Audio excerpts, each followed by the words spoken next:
नमस्कार। जरा कुछ कड़ियों को जोड़ने की कोशिश कीजिएगा। तारीख 6 जनवरी 2026, जो मुख्यमंत्री पुष्कर सिंह धामी अंकिता भंडारी मर्डर केस में नए खुलासों के बाद कई दिनों से चुप्पी साधे बैठे थे, उनका देहरादून में प्रेस कॉन्फ्रेंस करना, जिसकी तलाश में उत्तराखंड पुलिस गैर जमानती वारंट लेकर घूम रही थी, उस उर्मिला सनावर का अचानक प्रकट हो जाना, पहाड़ में हिंदू हिंदू खेलकर बीजेपी के लिए माहौल बनाने वाले विवादास्पद और सो कॉल्ड स्वामी देवेंद्र सिंह पंवार उर्फ दर्शन भारती की एंट्री होना, दर्शन भारती का दिल्ली में देश के राष्ट्रीय सुरक्षा सलाहकार अजीत डोभाल साहब से मिलना, फिर उन्हीं दर्शन भारती के साथ उर्मिला सनावर का दिल्ली से देहरादून आना, पिछले दिनों से आग उगल रही उर्मिला सनावर के सुर में नरमी होना, पिछले कुछ दिन से अंडरग्राउंड हुए बीजेपी के पूर्व विधायक सुरेश राठौर का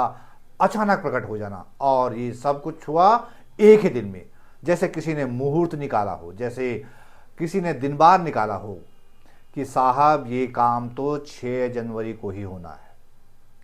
क्या इन सारी घटनाओं के आपस में कनेक्शन जुड़े हुए हैं?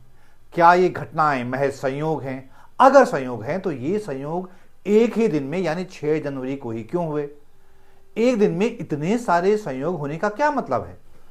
कहीं ये सारा कुछ स्क्रिप्टेड तो नहीं था?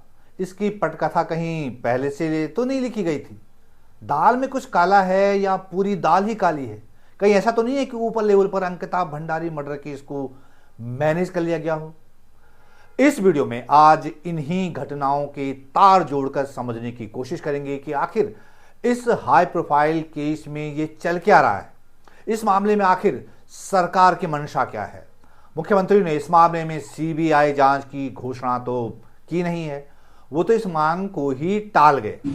मैं राज्य के मुख्य सेवक के रूप में उनकी मां से, उनके पिता से बात करूंगा। बात करने के बाद कानूनी रूप से सभी चीजों का अध्ययन करने के बाद उनका जो भी हमारे लिए, जो भी वो अपनी बेटी के न्याय के लिए चाहते होंगे, हम उसको आगे बढ़ाएंगे। 6 जनवरी की प्रेस कॉन्फ्रेंस में मुख्यमंत्री धामी थोड़ा दबाव में तो दिख रहे थे, उनके चेहरे में कुछ परेशानी तो दिख रही थी, बीच बीच में कुछ झुंझलाहट भी तैर रही थी चेहरे पर। आपको जानकारी है उनके बारे में, कहाँ है करके? तो आप भी मदद करिए ना हमारी, हम तो पकड़ ही रहे हैं उनको, हम पकड़ ही रहे हैं उनको।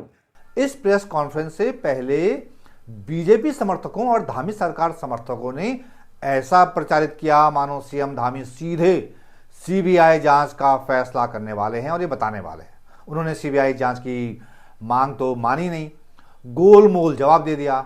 इससे यह सवाल पैदा हो रहा है कि आखिर धामी सरकार का इरादा क्या है। मंशा तो उर्मिला सनावर की भी सवालों के घेरे में है। जब बीजेपी के पूर्व विधायक सुरेश राठौर के ऑडियो सोशल मीडिया पर रिलीज करके उत्तराखंड की राजनीति में धमाका करने वाली उर्मिला सनावर अपने खिलाफ मुकदमा दर्ज होने के बाद भागी भागी फिर रही थी, तो 2 जनवरी यानी शुक्रवार की रात किसी अज्ञात लोकेशन से उन्होंने मुझसे बात की। तब वो बहुत डरी हुई लग रही थी, अपना एनकाउंटर होने की आशंका उन्होंने जताई थी उस बातचीत में। उनका कोई भरोसा नहीं है, मेरा एनकाउंटर कर दे, ये क्या कर दे, मैं बता रही हूँ, ये मेरा कुछ भी कर सकते हैं। इन्हें मुझे सुरक्षा देनी चाहिए। मुख्यमंत्री माननीय पुष्कर सिंह धामी जी को कहना चाहिए कि मैं तुम्हें सुरक्षा मुहिम करा रहा हूं, तब हम आएंगे। लेकिन 4 दिन बाद यानी 6 जनवरी को जब देहरादून में सीएम धामी ने प्रेस कॉन्फ्रेंस की, तो उसी दिन उर्मिला सनावर प्रकट हो गई। दर्शन भारती के भरोसे दिल्ली से देहरादून पहुंच गई। उनका अंदाज बदला था, उनका डर गायब हो चुका था, वो एकदम रिलैक्स्ड लग रही थी। हिंदू रक्षक दर्शन भारती जी और जूनियर दर्शन भारती जी, जो हमेशा मेरे कवच की तरह मेरे साथ खड़े रहे हैं, और आज उन्होंने मुझे भरोसा दिलाया है, मुझे कमिटमेंट किया है कि तुम्हारी पूरी सुरक्षा की जिम्मेदारी हमारी है। उत्तराखंड में अगर तुम्हें कुछ भी होता है, शासन प्रशासन तुम्हारा कुछ भी अगर नुकसान करती है, तो उसकी पूर्ण जिम्मेदारी हिंदू संगठन की होगी। लेकिन उस दिन सिर्फ उर्मिला ही सामने नहीं आई। जिन पूर्व विधायक सुरेश राठौर को वो अपना पति बताती रही हैं और जिनकी एक ऑडियो रिकॉर्डिंग को उन्होंने सोशल मीडिया के जरिए सार्वजनिक करके उत्तराखंड की राजनीति में तूफान ला दिया था, वो सुरेश राठौर भी कथित अज्ञातवास से इसी दिन बाहर निकला है। सोशल मीडिया पर वीडियो शेयर करते हुए बोले कि मैं जांच एजेंसियों को सहयोग करूंगा।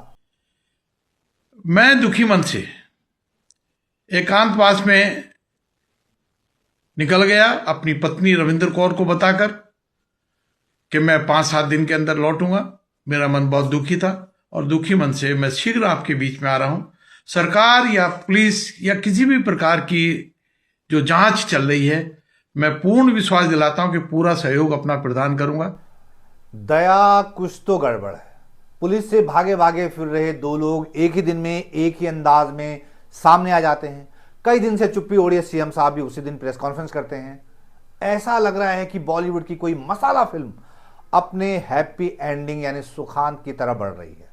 लेकिन फिर उर्मिला और सुरेश राठौर की एक और ऑडियो रिकॉर्डिंग मार्केट में चल पड़ती है तो पूरी कहानी में रहस्य की नई परतें लिपटती चली जाती हैं कि आखिर इस मामले में सच्चा कौन है और झूठा कौन।